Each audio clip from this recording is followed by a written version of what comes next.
Hello, good morning, Philippines po. Let's talk about regarding this investigation of the Philippine Ghostbuster, what they call Ghost Project nothing.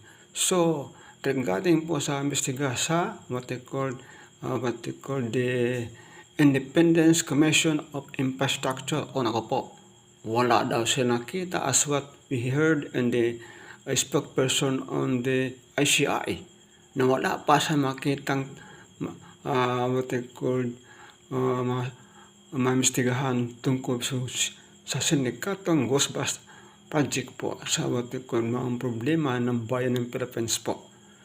So, anong kasing investigador nito? Wala pa nakita, matagal ng buwan na wala pa nakita at problema na to. Tuloy-tuloy pa rin ang laban. Susunod chef, buwagin na lang yan. Wala mangyari sa ating Pilipinas. Tuloy-tuloy pa yung nakaw. Again, thank you to all, everybody. Ingat po, everyone. God bless to all of you. Bye-bye. Take care, everyone.